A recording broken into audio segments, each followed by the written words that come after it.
तपाईहरुले कोदो रोप्दै हुनुहुन्छ भने बेलैमा विचार गर्नुपर्ने महत्त्वपूर्ण कुरा आज म तपाईहरुलाई साझा गर्न गइरहेको छु। कोदो बालीमा पुग्दै गर्दाखेरि चाहिँ तपाईले कोदोको नर्सरी ब्याडमा पुग्दै गर्दा यसो कोदो भित्र तपाईले आँखा जस्तो चाहिँ जुन रूपमा देख्न सक्नुहुन्छ कोदोतिर आँखा जस्तो चाहिँ भएर कोदो तपाईको नर्सरीमा राखेको हामी मरुवा रोग भन्छौं।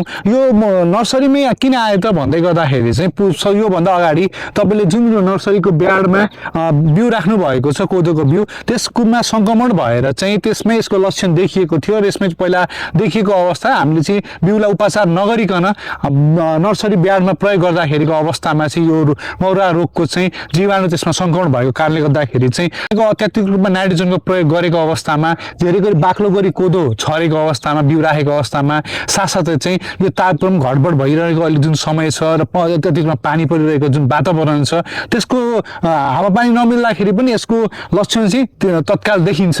त्यही भएर यहाँ लक्षण व्यापक रूपमा देखिएको छ। यसले चाहिँ कोदोलाई पूर्ण रूपमा नष्ट गर्छ।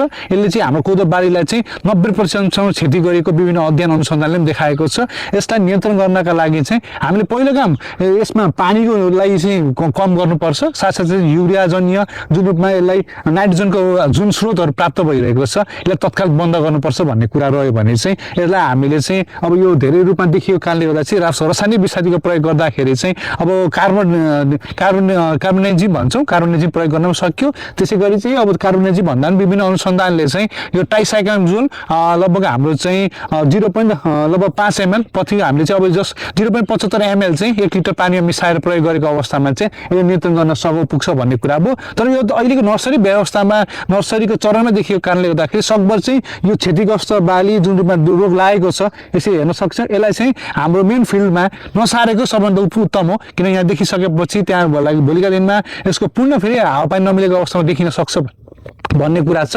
त्यसलाई चाहिँ हामीले अब यो क्षतिजनमा जुन रूपमा लागेको छ यसलाई हटाउने कुरा रहन्छ। हटाउँदाखेरि समग्र बाली क्षति पुग्छ। यस्तै प्रकृतिको सामान्य रोगहरू चाहिँ अहिले हाम्रो धानमा पनि देखिरहेको अवस्थामा छ। यो धानमा पनि यही क्षति देखिरहेको छ र अब हाम्रो प्रकृति सबै एउटै छ। लगभग जीवाणुको रूपमा चाहिँ अलिकति फरक हुन सक्छ।